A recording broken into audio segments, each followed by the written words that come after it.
Juillet 2024, l'année prochaine, nous sommes quasiment à J-1 an.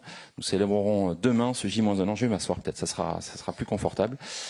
Je suis très bien entouré ce matin. Je voudrais bien évidemment remercier Mathieu Lehanner, voilà, qui est le designer bien évidemment, qui va vous présenter d'ici quelques minutes la torche de Paris 2024 et on en est très fiers. Je suis également accompagné de Nicolas Davidson. Merci, VP chez ArcelorMittal, qui va fabriquer ces torches de Paris 2024.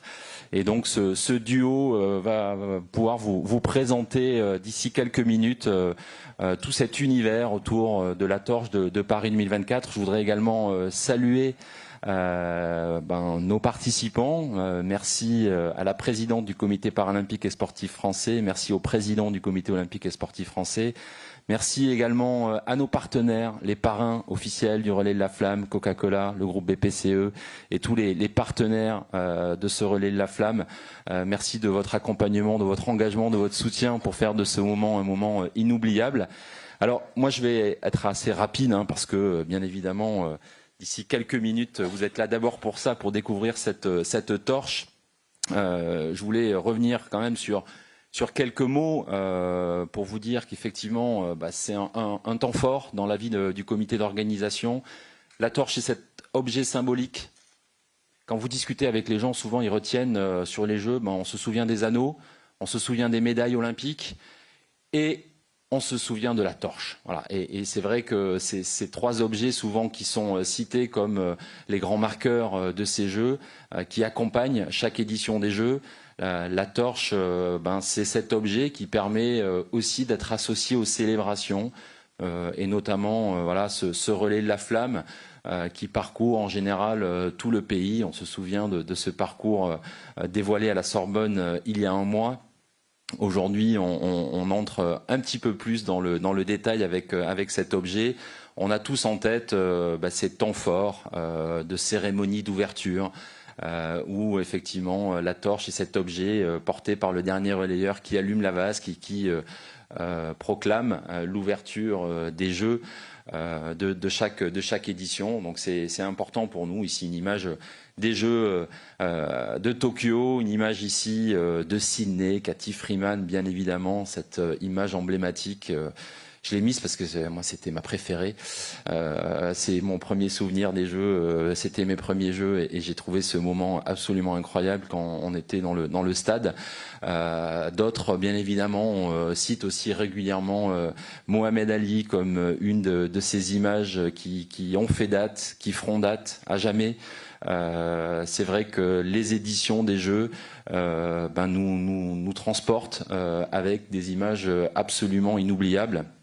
Et ce qui est important pour nous, c'est qu'effectivement, ce relais de la flamme, il va être partagé. C'est une véritable chaîne humaine, ce relais de 11 000 porteurs de la flamme. On aime bien les appeler à Paris 2024 les éclaireurs de ce relais de la flamme pour du 8 mai 2024. Jusqu'au 26 juillet pour la cérémonie d'ouverture olympique et puis de nouveau un deuxième relais paralympique pour aller jusqu'au 28 août pour l'ouverture des Jeux paralympiques. C'est ce trait d'union des célébrations. Alors c'est vrai qu'au-delà de ce symbole très fort des Jeux, la torche c'est aussi un objet.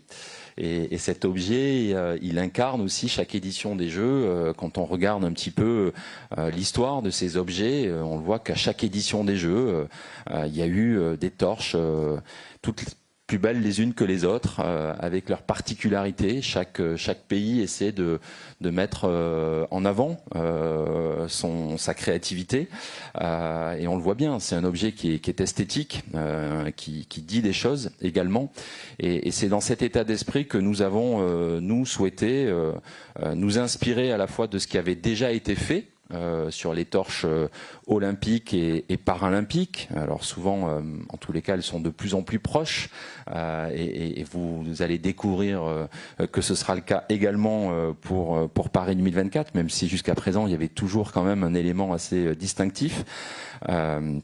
Et donc nous, on a souhaité faire confiance effectivement à Mathieu Lehanner, designer français, avec cette expertise, son professionnalisme, sa créativité nous a séduit, mais aussi voilà les nombreux prix qu'il a pu remporter, les nombreuses expositions à la fois à Paris, mais aussi aux États-Unis et notamment à New York.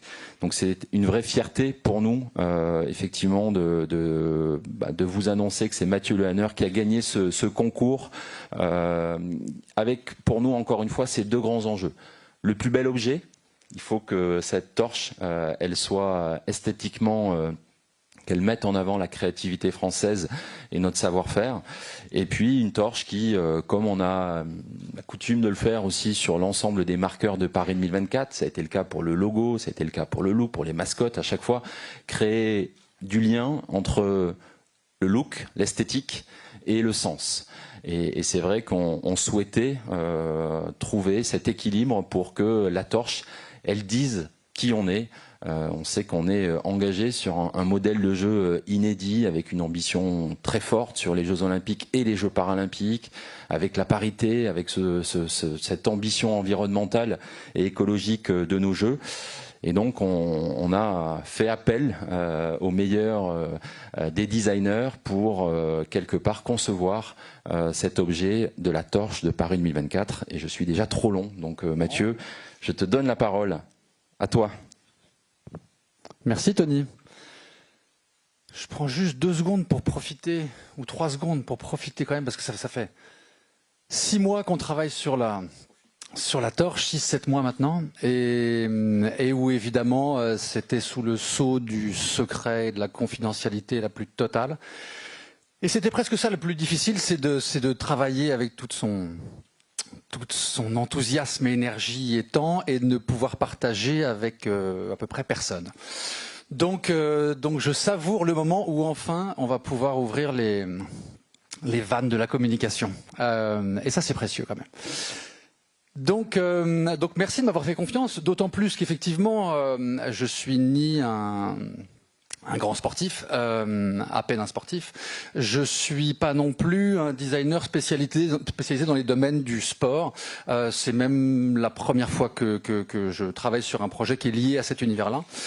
Moi, je travaille depuis quelques années maintenant avec mon équipe, mais c'est plutôt effectivement, on peut le voir à peu près ici, mais sur des projets d'architecture intérieure, ça peut être au Louvre, sur des objets qui sont plus liés au monde artistique, avec toujours une envie et une inspiration finalement d'essayer de comprendre et de reproduire des phénomènes ou des géométries issues de la nature. On verra que c'est peut-être une chose qu'on retrouvera sur la torche, qui sait. Sur aussi l'intérêt porté sur l'intégration d'éléments techniques, technologiques. Là, on aperçoit un mobilier urbain entièrement à énergie solaire, en bois, LED et panneaux photovoltaïques.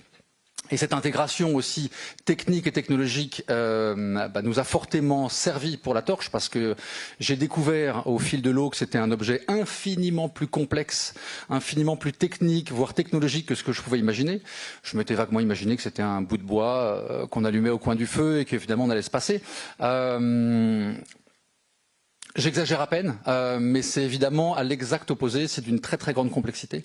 Et puis un goût aussi, et ça au fil du projet, et ce qu'on a aussi essayé de préserver sur celui-là, sur une dimension justement iconique, symbolique, presque magique des objets. Et comment finalement un objet qui n'est qu'une chose, qui a priori est sans vie, comment on essaie de lui insuffler autant de messages, autant d'énergie, autant presque de densité pour faire en sorte que l'objet seul, alors qu'il soit porté évidemment par les relayeurs ou les relayeuses, ou même seul lorsqu'il sera dans un musée, ait cette capacité finalement, mais comme le rappelait Tony, d'incarner, de cristalliser, de remémorer, d'être finalement une sorte de concentré absolu de l'édition et de tout ce qui a pu se passer pendant ces jeux-là. La dizaine de la torche, on est venu là pour ça. Alors en fait, ce projet s'est construit déjà sur une phrase que j'aime beaucoup, qui est une phrase de Victor Hugo. A priori, il ne l'avait pas prévue pour le design, mais je trouve qu'elle fait absolument sens par rapport au design, et peut-être encore plus sens par rapport à la torche aujourd'hui. La forme, c'est le fond qui remonte à la surface. On imagine souvent effectivement que les designers sont essentiellement préoccupés pour faire un joli objet, une belle forme, créer de l'élégance, de la beauté. Ça peut en faire partie, mais très honnêtement, c'est pas la chose la plus importante. La plus importante, c'est vraiment de partir à chaque fois de ce qu'on veut faire dire à une chose, le message qu'on veut transmettre, l'énergie éventuellement qu'on veut véhiculer, et comment faire finalement que cette chose ou ce message, qui sont parfois des données un peu abstraites ou des valeurs, comment on lui donne une forme, et comment finalement cette forme va, comment le fond remonte à la surface pour devenir une forme. Et donc finalement, l'enjeu ici, c'était pour moi de se dire comment je pars des valeurs de Paris 2024, et ce presque depuis la candidature, la philosophie véritablement de Paris 2024, et comment on part de cette philosophie et qu'on la transforme en forme, comment on lui donne finalement une matérialité. Et donc finalement le projet, je l'ai construit sur 3 éléments, 3 piliers, 3 inspirations, 3 ingrédients si on peut dire, si on prenait la métaphore d'un cuisinier. Et ces 3 ingrédients sont en fait l'égalité. L'égalité, elle était vraiment, et elle est au cœur de la philosophie et des valeurs de Paris 2024. Et cette égalité, elle est intéressante parce qu'elle se joue à plusieurs niveaux. Elle se joue sur la très grande ambition et l'exigence de mettre finalement à un niveau d'égalité les Jeux Olympiques et les Jeux Paralympiques. Elle se joue aussi dans la parité absolue entre athlète femme, athlète homme. Et donc finalement cette égalité, et moi-même en travaillant le long de ce projet avec les équipes, je te le dis aujourd'hui, je la sens à chaque rendez-vous, je la sens quand on se promène dans les couloirs. Elle est là, cette recherche permanente d'un équilibre. Donc évidemment, moi le jeu ou l'enjeu était de se dire, ça c'est un des piliers sur lequel il va falloir travailler pour que ça s'inscrive, pour que je puisse le retrouver visuellement dans la torche. Et pour ça, en fait, je me suis dit quoi de mieux que la symétrie pour parler de l'égalité. Donc finalement, cette torche-là va jouer d'une symétrie parfaite, et côté droit et côté gauche, mais aussi haut et bas. C'est un premier indice pour commencer à visualiser. Le deuxième, il est peut-être moins lié à la philosophie de cette édition et plus finalement au contexte. Évidemment, on est à Paris, et évidemment à Paris, c'est une ville qui vit au fil de l'eau, au fil de son fleuve, la Seine qui le traverse. Et cette Seine va être évidemment également le décor et la scène, cette fois-ci de théâtre, si je peux dire, des cérémonies d'ouverture. Donc finalement, cette scène, ce personnage, ou cet athlète, on peut dire, du fleuve, était aussi important à retrouver dans la torche. Et donc, ce que je voulais, c'est ramener cet élément haut, visuellement, dans l'objet final. Et ce qui faisait aussi, pour moi, ce qui était pertinent, c'est que la torche qui va être allumée, évidemment, à Olympie, en Grèce, va nous arriver en France par la Méditerranée, accostée à Marseille, et puis le relais va se poursuivre. Donc, la torche va déjà avoir un premier lien, je dirais, avec l'eau dans la Méditerranée, et puis le relais va se faire, et puis à Brest ensuite, le catamaran va partir jusque dans les îles Martinique, Guadeloupe. Donc finalement, que ce soit finalement la Seine, le fleuve, la Méditerranée, la mer ou l'océan, l'eau devenait pour moi une sorte de fil rouge qu'on allait retrouver à différentes échelles au fil de cette édition. Donc il était important qu'effectivement cette notion d'édition de Paris 2024 s'incarne aussi par l'eau. Deuxième indice pour commencer à visualiser. Et puis troisième élément qui était aussi pour moi important, qui est une notion d'apaisement. C'est-à-dire que, encore plus peut-être aujourd'hui, mais finalement le monde a toujours été troublé d'une certaine manière, mais à des moments, ce qui est assez beau aussi dans ces Jeux Olympiques, et c'est vrai pour cette édition, mais ça l'a toujours été, c'est cette parenthèse, ou cette tentative de mise en parenthèse des déboires du monde, et où finalement on recherche un moment de cohésion absolue, d'amitié, allons jusqu'à là. Et il était important pour moi que cette torche véhicule ça. Et c'est vrai que quand on voyait, et je l'ai revoyé avec vous, l'ensemble des torches de l'histoire finalement des torches olympiques, il y a une sorte de point commun ou de récurrence qui est très souvent une sorte de forme un peu évasée, comme ça, où on est plus étroit évidemment en bas pour que le relayeur puisse la porter facilement, mais qui a tendance à s'ouvrir en haut pour accueillir évidemment la flamme. Et moi j'ai toujours eu le sentiment que cette forme-là véhiculait un peu une sorte d'objets un peu de conquête, presque de massue, presque un peu guerrier. Et donc, il était important pour moi d'essayer de retrouver une sorte de paix dans cet objet, une sorte d'apaisement, de cohésion. La torche, c'est vraiment c'est la clé d'entrée des jeux. Donc c'est vraiment cet objet qu'on va se transmettre. Et les jeux, d'une certaine manière, l'existence de la torche, elle est presque avant que les jeux s'ouvrent. Les jeux, ils vont s'ouvrir avec la vasque, qui du coup deviendrait la porte, hein, si je peux dire, si on gardait la métaphore. Mais donc cette torche, elle est cette clé qui nous prépare, où on savoure finalement l'attente. Et donc elle est en soi, évidemment, un objet de transmission, de cohésion, de partage. Donc il était important aussi que la forme nous parle de ça. Alors maintenant que je vous ai donné ces 3 indices, vous devez commencer à imaginer des choses. J'ai de la symétrie, j'ai de l'eau, j'ai des courbes, j'ai de l'apaisement. Donc la torche ressemble à une chose à peu près comme ça. Je crois qu'on a un film qui arrive juste après.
Ça m'a donné des frissons un peu, moi.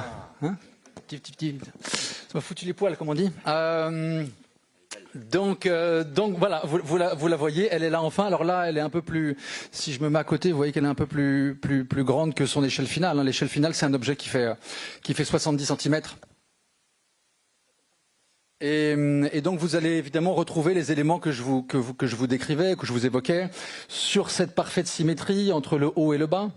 Donc on a évidemment du coup une partie basse qui est plus étroite pour être portée et puis qui s'ouvre et puis qui vient ensuite se refermer pour créer voilà ce jeu qu'on voyait de façon assez belle finalement sur l'image à la fin avec la tour Eiffel qui se reflétait dans la scène. Et voilà, qui crée ce jeu absolu de symétrie.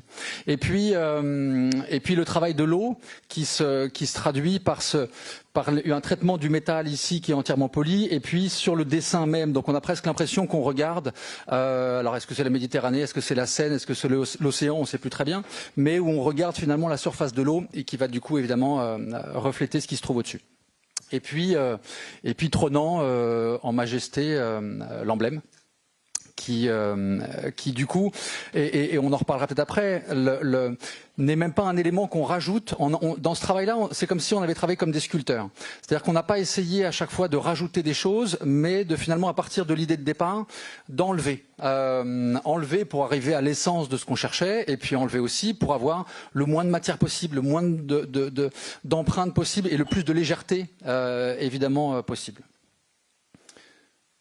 Là, on a voilà, quelques détails. Vous voyez ce détail de l'eau qu'on voit un peu plus en détail, que vous verrez encore plus quand vous aurez la torche réelle entre les mains ou en tout cas devant les yeux. Et ici, un détail qui est sur la partie finalement arrière, si je suis le relayeur qui va être de mon côté, en partie haute, et qui est un détail mais qui a toute son importance parce qu'en fait, sur un projet comme celui-là, je vous évoquais que c'est beaucoup plus complexe que ce que j'avais imaginé, mais la complexité va jusqu'au fait qu'on se retrouve finalement aussi à dessiner la flamme elle-même, ce feu sacré. Finalement, j'avais été mandaté pour dessiner la torche, et on se retrouve à la fin à dessiner presque la forme de la flamme, et parce que finalement, c'est ce qu'il faut jamais oublier, c'est que l'importance de tout ça, de toutes les personnes qui ont été impliquées sur ce développement, c'est qu'ensuite, ça n'est qu'une mise en valeur de la flamme elle-même. C'est elle qui est l'objet magique, finalement, n'est même pas vraiment la torche, c'est la flamme elle-même. Donc tout ça est mis au service évidemment de la flamme. Et ce petit détail arrière,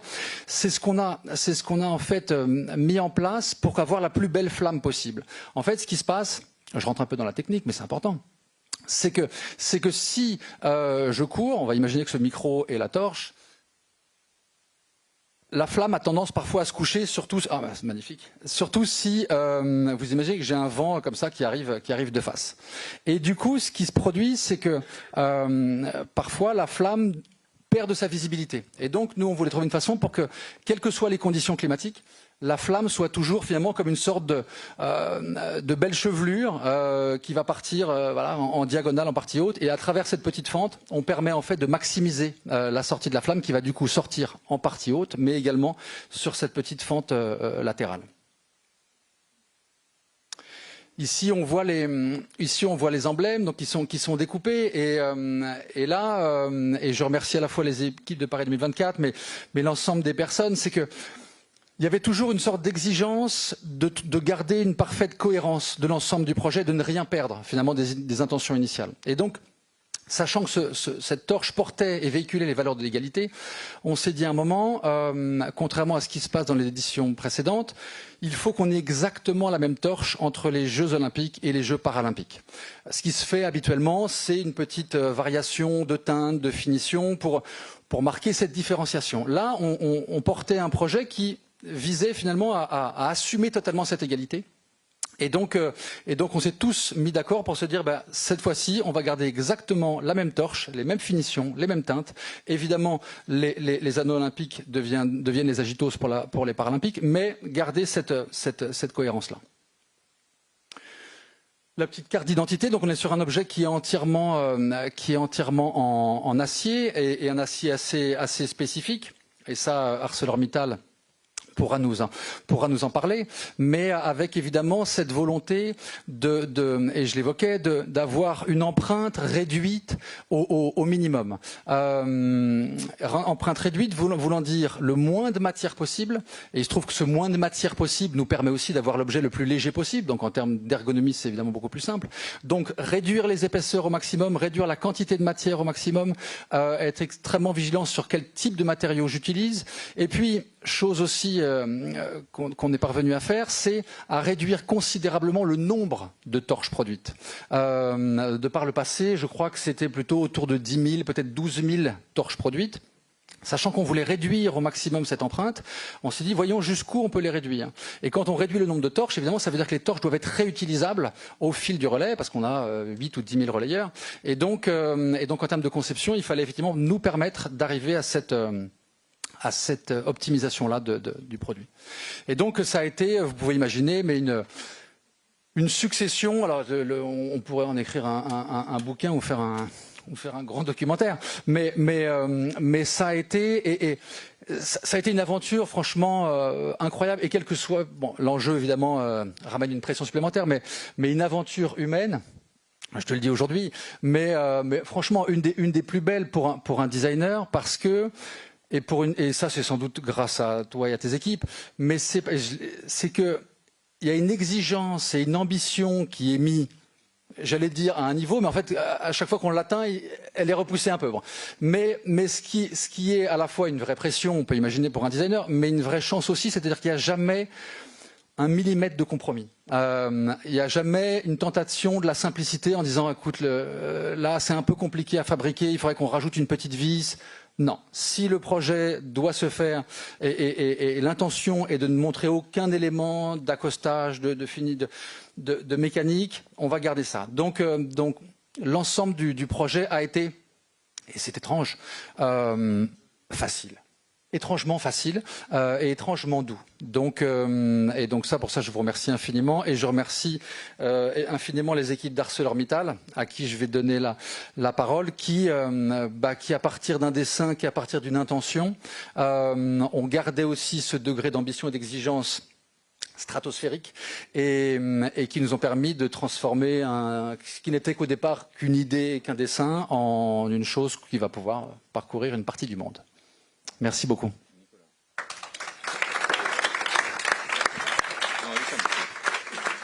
Thank you very much, Mathieu, for going into such brilliant details on the beautiful design of the torch and giving me a very hard act to follow. I'm Nicola Davidson. I'm Vice President of Sustainability of ArcelorMittal. I'm representing today our Chief Executive, Mr. Aditya Mittal, who regrettably was not able to attend due to a long-standing engagement, but I know who is as excited about the Paris 2024 Olympic and Paralympic Games as I imagine everyone in this room is as well. I'm also representing the brilliant technical engineers at ArcelorMittal who made this design possible. Some of them are in the room today. Eric, our chairman of ArcelorMittal France, is here. Franck, who was instrumental, and Pierre Engel over there as well. It's probably useful if I just start by saying a few words about ArcelorMittal. Possibly everyone in this room doesn't actually know who we are. These are not the usual types of press conferences we participate in. We're a very large global steel company. We've operations all around the world, including here in France, where we have 15,000 employees and the capacity to make 11 million tons of steel. Our purpose is smarter steels for people and planet. It's very purposefully steels and not steel, because steel is an ever-changing, ever-evolving material. Approximately half the steels that are made today were not being made 10 years ago. That's how innovative steel is. And as well as the major production sites that we have in France, we also have 3 major research and development facilities in the country as well.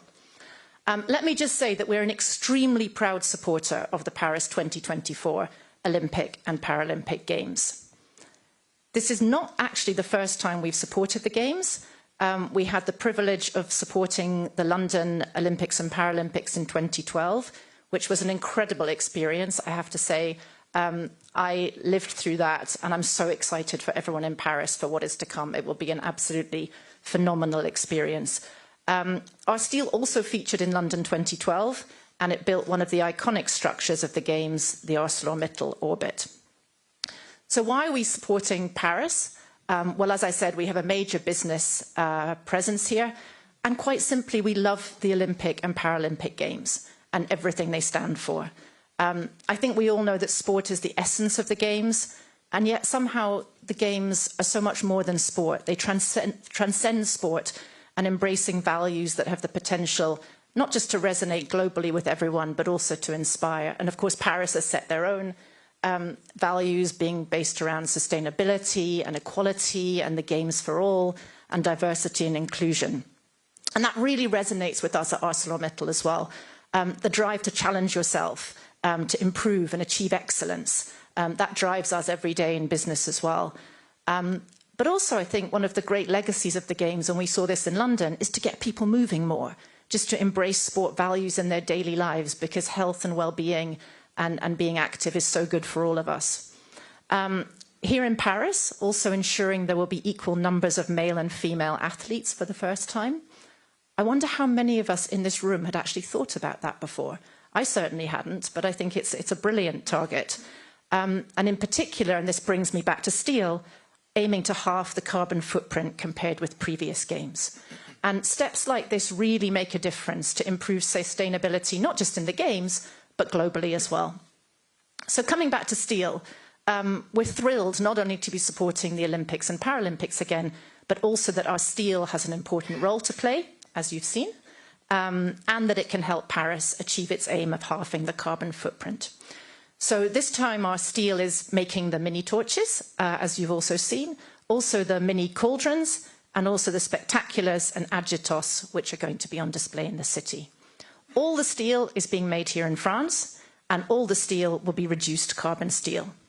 So just to get a little bit technical now, because that is an important part of the process, we will be turning scrap metal into the beautiful design that you've just seen. So scrap metal is processed first, melted and processed at our Châteauneuf plant. Just for those of you who are not aware, steel is practically 100% recyclable, which makes it one of the most sustainable materials in the world. Not all steel's made this way. There isn't enough scrap to do that. But for the steel for the torches and the other Olympic applications, this steel works perfectly. It's then transported to a very high quality line in Florange, where it's rolled to a thickness of only 0.7 millimeters. So I can't even demonstrate how tiny that is. 0.7 millimeters. That's really, really high-tech steel technology. And from there, it's transferred to Wapi, where it's cut into blanks that can be formed into the beautiful shapes envisaged by Mathieu. From there, finally, it moves to our subcontractors, who provide the finishing touches. The final design, you've seen it. It's utterly beautiful. You've heard from Mathieu the inspiration behind it. And of course, at ArcelorMittal, we love it because it's steel. And steel is a ubiquitous, but perhaps often underappreciated material. It's everywhere and makes so much of our life possible, and yet it's often not visible. In the Olympic and Paralympic torch relays, it will be very much on display.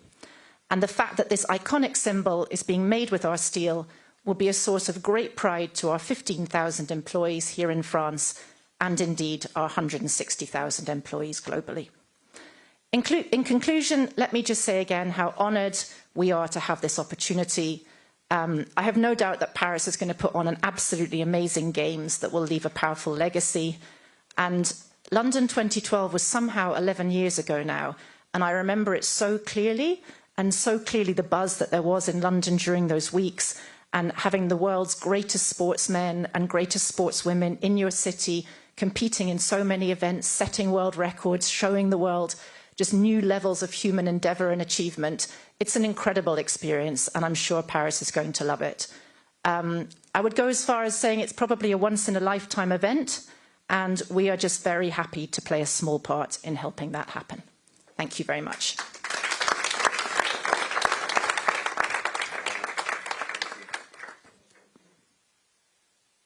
Thank you so much, Nicolas. Thank you for supporting us. Thank you to ArcelorMittal. It's great that we share this fantastic journey, that you can make sure that the dream of Mathieu can come true, because you will build those 2,000 torches, and we are so proud. So congratulations also for everything you do for sustainable steel. I think it's magic. So thank you so much. Merci à toutes et tous. Je voudrais également en profiter pour remercier l'ensemble des partenaires de cette aventure. Merci bien évidemment à tous les partenaires du Relais de la Flamme olympique et paralympique, Coca-Cola et le groupe BPCE comme les parrains, et puis l'ensemble des partenaires officiels, Sanofi, Sephora, depuis hier, et puis Visa, ArcelorMittal, CMA CGM et La Poste, qui ont souhaité s'engager dans la réussite de ce relais de la flamme, et qui bien évidemment sont associés aussi sur ce moment très important du reveal de la torche ce matin. Voilà, c'est une émotion, vous l'avez compris, pour le comité d'organisation. On est très fiers. Bravo, bravo Mathieu pour ce design. Elle est magnifique, cette torche, et on est très fiers qu'elle soit associée à cette édition des Jeux de Paris 2024. Ça restera dans l'histoire de ces Jeux, et on en est vraiment très honorés. Merci encore une fois à ArcelorMittal pour cet engagement. C'était un vrai défi en termes de construction, et là aussi c'est une fierté que toutes ces torches soient fabriquées en France avec de l'acier renouvelable recyclé. C'est très important pour nous tous. Donc ensemble on passe une étape très importante. Moi parmi tous mes souvenirs olympiques, je garde à titre personnel un souvenir très fort d'avoir porté la flamme sur quelques éditions des Jeux, et je suis sûr que les 11 000 relayeurs de Paris 2024, ces 11 000 éclaireurs seront très fiers de porter cette torche. Donc merci à toutes et tous, et bien évidemment on est prêt pour répondre à quelques questions si vous en avez.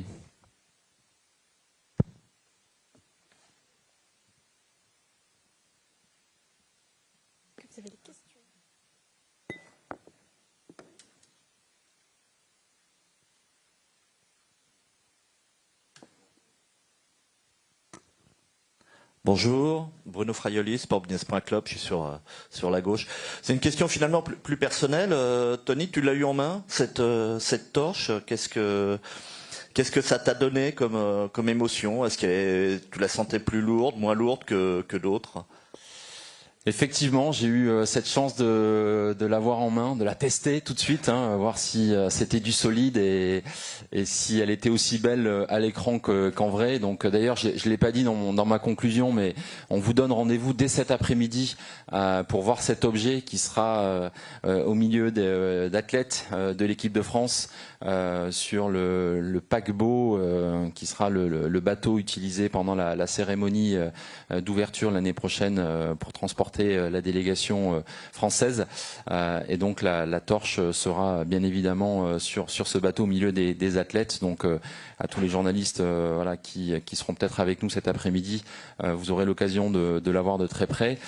Donc oui, je l'ai porté. Effectivement, j'ai tout de suite été moi très impressionné par son design, sa forme très épurée et effectivement la prise en main du coup de par je pense sa conception avec un équilibre parfait fait que c'est très équilibré. On fait quand même attention parce qu'on se sent avec une responsabilité importante quand on porte une torche des Jeux et forcément celle-là voilà vous le verrez elle est très très belle et en vrai il y a un petit côté assez majestueux.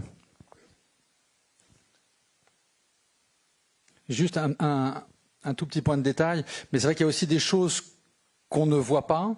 C'est-à-dire qu'on a aussi veillé à ce que le poids, donc là où va se situer l'ensemble de la partie technique, soit au centre de la torche. Pour éviter, en fait, plus vous mettez le poids haut, plus elle peut être compliquée à porter. Donc là, on a aussi veillé à descendre la masse de tous les éléments techniques au centre de la torche pour cette raison-là. Ce que personne ne verra, mais ce que les relayeurs, si vous les voyez détendus en train de courir, c'est peut-être grâce à ça. And maybe I might just also add that steel doesn't always have to be heavy. So as I said, there's thousands of grades of steel, and it can also be really quite light, surprisingly light.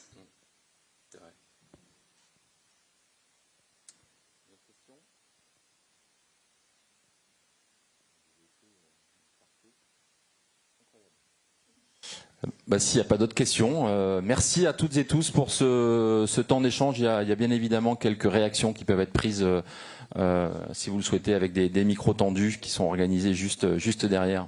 Merci à toutes et tous et à cet après-midi, j'espère.